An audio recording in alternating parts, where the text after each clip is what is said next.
Assalamualaikum warahmatullahi wabarakatuh.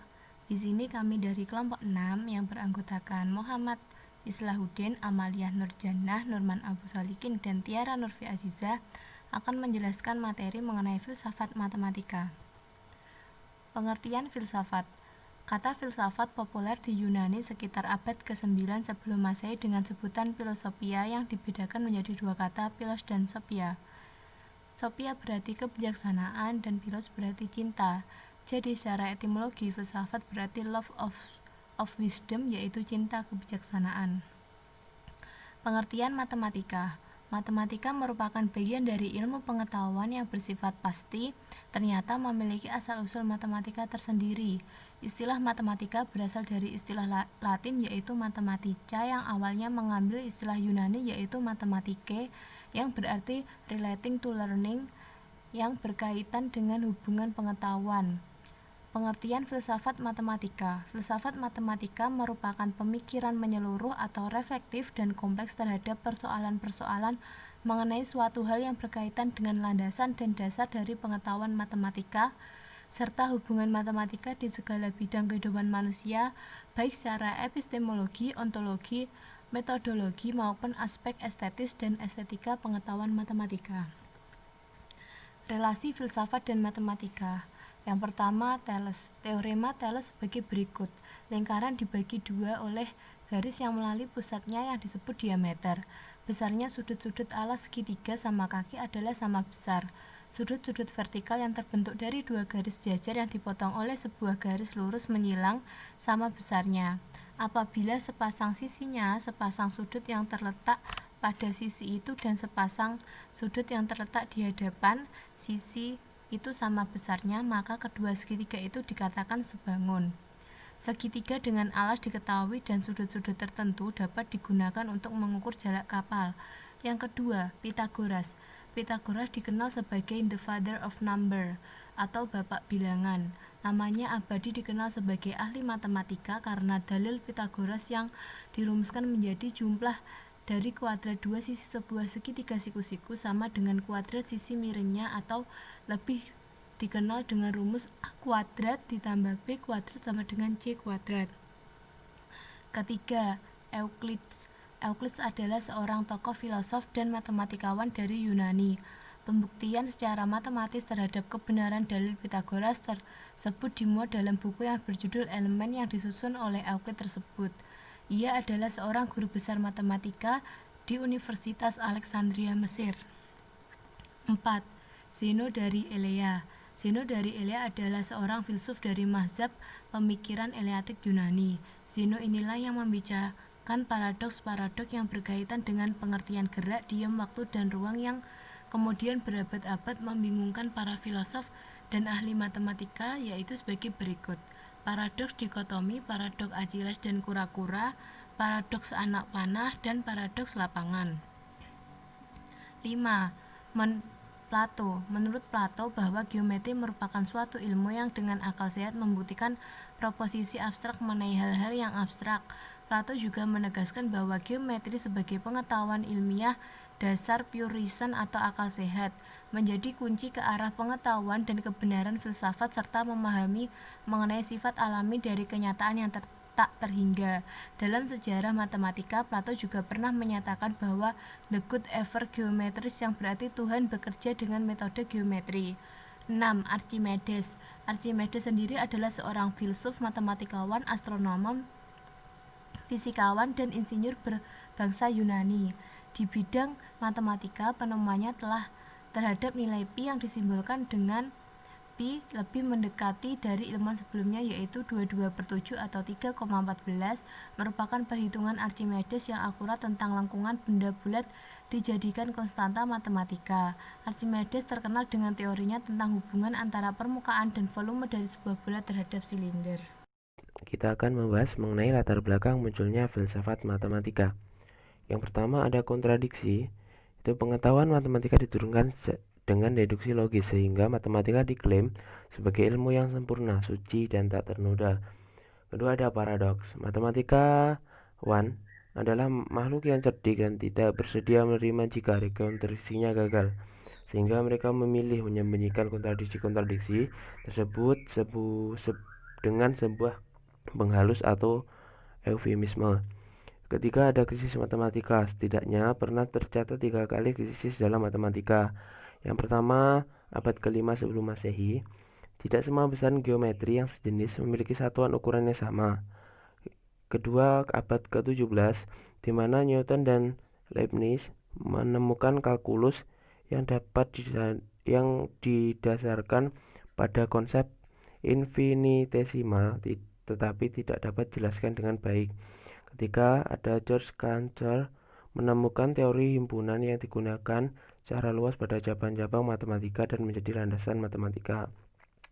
Selanjutnya kita akan membahas mengenai topik-topik kontemporer dalam filsafat matematika.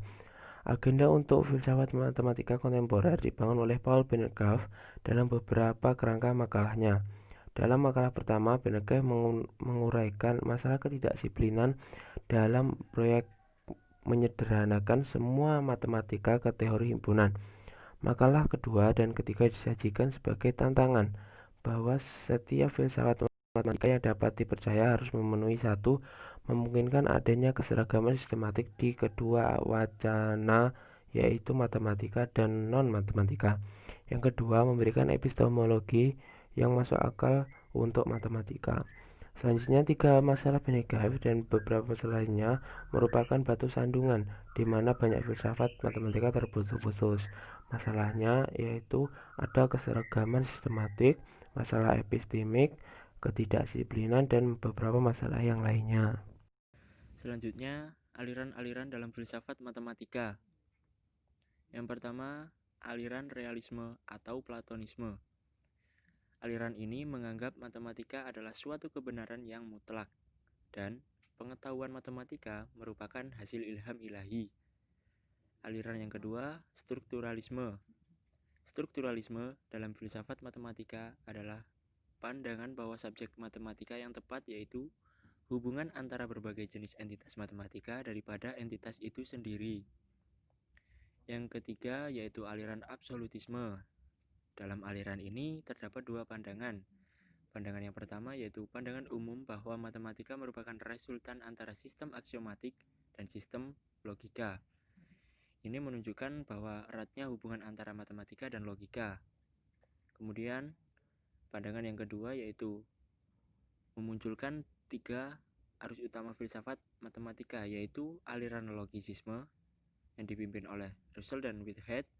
Yang kedua, aliran intuisionisme atau konstruktivisme yang dipimpin oleh Brouwer, dan aliran formalisme dipimpin oleh David Hilbert. Selanjutnya yang keempat yaitu aliran formalisme. Dalam aliran ini membutuhkan notasi matematika dan manipulasinya menjadi inti dari aktivitas matematika.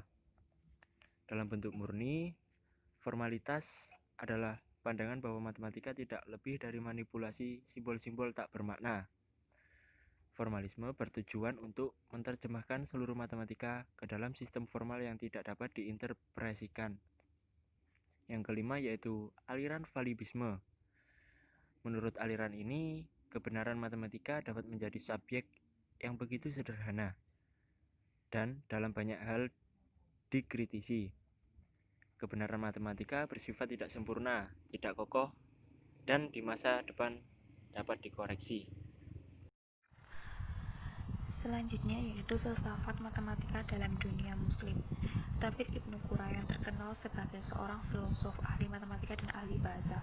Ahli matematika Islam yang lain juga terkenal pada abad ke-10 ialah Abu Iwefa. Ia menjadi terkenal karena jasanya menerjemahkan karya Diopantus. Di antara penulis aljabar pada abad ke-10 dan ke-11 ialah Abu Kamil dan Al-Farqi.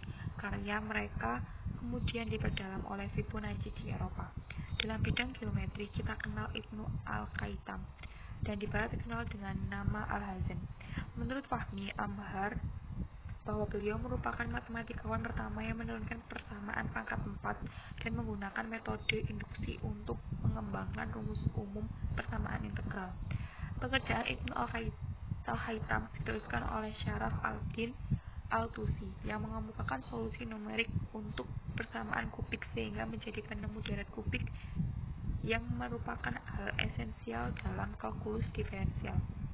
Teknik induksi matematika muncul pertama kali dalam tulisan Al-Kharajhi sekitar tahun 1000 Masehi.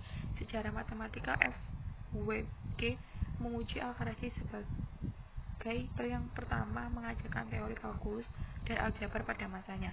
Di bidang lingkaran dan trigonometri dikenal sebagai seorang ilmuwan ulung dan menurut para sejarawan sangat handal di bidang ini yaitu Al-Battani. Ia menulis rumus kosinus untuk segitiga pola. Umar Khayyam ia adalah filosof dan matematikawan yang pertama kali menemukan solusi geometris dari persamaan kubik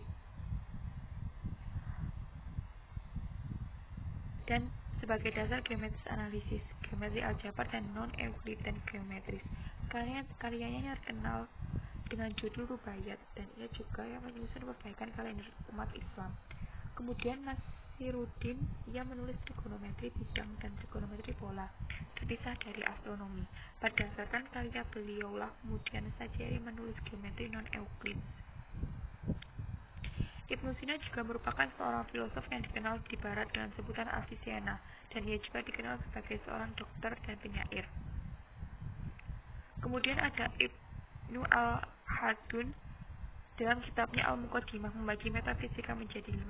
Pada masa pemerintahan Khalifah Abu Ja'far al-Mansur mengirim utusan kepada Kaisar dan meminta agar dikirimi terjemahan karya matematika. Kemudian Kaisar mengirimkan buku karangan Euclid dan beberapa karya lainnya tentang matematika dan fisika.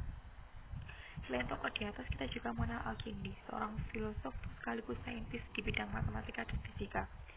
Tokoh lainnya adalah Abu Nasr Al-Farabi yang mengadakan penelitian di bidang geometri dari mekanika dan dia juga salah seorang musikus Muslim yang terbesar. Selanjutnya ada Muhammad Zakaria Al-Razi, dokter terbesar dalam Islam. Filosof lainnya adalah Ibn Rus atau dikenal di barat Averroes. Ia dikenal sebagai ahli matematika dan fisika.